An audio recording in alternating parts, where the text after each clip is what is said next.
আমার তো 30,000 টাকা নিছে ঘর দিব কইয়া ঘরও দেয় না টেও দেয় না। আমি মানুষের দুয়ারে দুয়ারে ভিক্ষা করি আর খাই। আর এক ছোট ভাই সোয়া ছোট ভাই হে দিয়া সংসার চালাই। আর লতি বেশি একটু আনটু গাড়ি খাই, দুগা ডাল খাই, বালা একটা জিনিস আমি চোখে দেই না বুড়া বাসে। মিলন বাউস আওয়ামী লীগের সেক্রেটারি, দীর্ঘ 16-17 বছর ধরে মানুষের খুব হয়রানি করছে। মানুষের চাকরি দিব গিয়া অনেক টাকা পয়সা নিছে, কল দিব গিয়া অনেক টাকা পয়সা নিছে, এমনকি মানুষের জায়গা জমি নিলে বিরোধ লাগে মানুষের টাকা পয়সা দাবি করছে।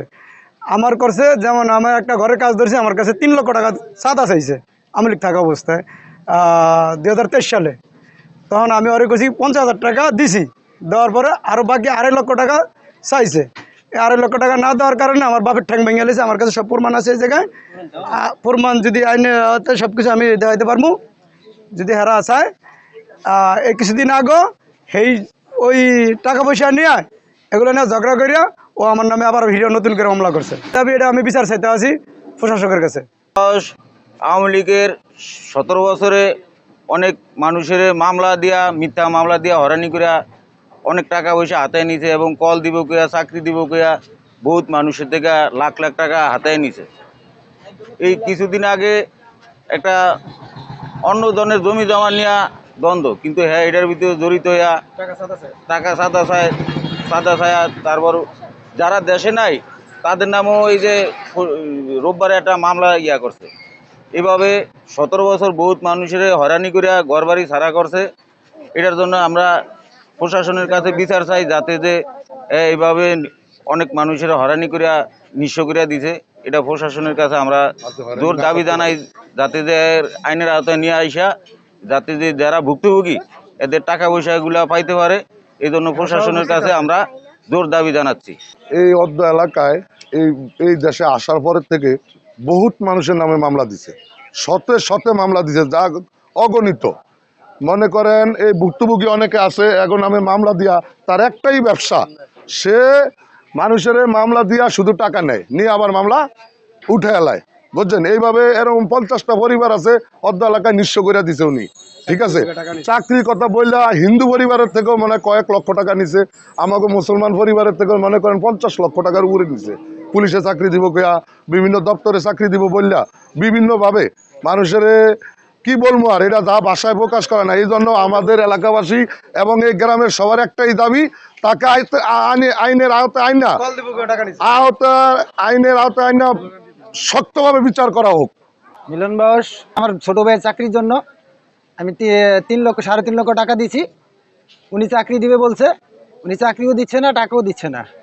এরকম অনেক লোক থেকে টাকা নিচ্ছে, এবার সে দীর্ঘদিন চলতেছে, কিন্তু 8 থেকে 9 বছর চলে গেছে, শুধু দিন দিচ্ছি বলতেছে, চাকরিও না টাকাও না। দাবি আমি কি বাজাটা, আমার চাকরির প্রয়োজন নেই। মিলন বাউস আওয়ামী লীগের আমলি, সে আমার কাছ থেকে টাকা নিছে, কল দিচ্ছি বলে, সে আদৌ পর্যন্ত আমারে ঘুরায়। আদৌ পর্যন্ত এখনো সে আমারে 15 দিন আগে বলছে যে আসনাইন তোর কলটা এই মাসে 30 তারিখে আসবে। আমি শিওর করতেছি, আমি কেউ জানাই না, এবং সে আমার হুমকি দিতে আছে, তোর কল আমি দিমু, তোর কল আমি দিমু, দিয়ে দিচ্ছি। অনেক সে প্রতারণা করে, এবং আমি এই আমার কল যদি সে এখনো দেয় দিতে পারে, আর নাহলে আমার টাকাটা আমি কিভাবে ফেরত পেতে পারি, এই জন্য আমি প্রশাসনের দৃষ্টি আকর্ষণ করছি। মহিলা প্রার্থী নির্বাচন করছে, নির্বাচন করার জন্য উনি আমার কাছ থেকে 75,000 টাকা নিয়েছে। উনি হাইরা গেছে, আর আমার টাকা দেওয়া হয় না। পরে ইটুডিং কিছু ওর মেয়ে স্কুলে আসা যাওয়া করে, পরে ওর মেয়ে এরকম শয়তানি গাল লগে বাইজা 3টা ছেলে 5টা ছেলের মামলা দিয়া আমি এটা গোছগাছ করে ভাঙিয়া দিছি। ওর 75,000 টাকা লয়ে দিছি। ওই কসমেটিকের দোকানদার ফারুক মিয়া সাক্ষী আর হাতে টাকা দিছি, উনি টাকাটা ওর হাতে দিছে। উনি আমার আইজ পর্যন্ত একটা টাকা দেন। এই প্রতারণা করে উনি এই সমস্ত মানুষের হয়রানি করে। এটা তাকে আইনের আওতায় না, তার কঠিন বিচার শাস্তির দাবি করছি আমি। টাকা চাইতেছি, টাকা তো দেয় না। উনি তাইরা গেছে ওই দিমু এই মানে বাড়াইতে আছে তালবা না, এই উদয় ভয় দেয়, 17 বছরে ভয় দেয়, ভয়বিধি দেয়, এই চলছে। কখন তার ক্ষমতা নেই, ওনার টাকা ওর পাওয়াতেই তো পাওয়া যায় না এখন। মিলন বাউস উনি বিগত 17 বছরে একজন মেম্বার, এবং উনি এই স্বাধীন হওয়ার পরে উনি মানুষের যেইভাবে কুরকাম করে, যেভাবে ইয়া করে, তার ভিতরে উনি আমারে, আমি একজন স্টুডেন্ট, আমি ইন্টার সেকেন্ড ইয়ার পড়ি, উনি আমারে র্যাগিং, উনি আমারে বলে আমি নাকি ওনার কাছে লুটপাট করেছি, এইবার মানে বিভিন্ন ইয়ার কারণে আমারে মামলা দিচ্ছে, এবং মামলায় আমারে 1.5 মাস জেলও খাটাইছে। বিগত অনাবিরা আমি জানি না, আমি বেড়াইতে গেছি, এর ভিতরে আমি শুনি আমার নামে আরও 2টা মামলা হয়েছে, এবং কি কারণে হয়েছে আমি নিজেও জানি না। আর এটা আমি কেন, আমি একটা মানুষ, আমি নিশ্চিন্ত মানুষ, কেন আমার মামলা হবে?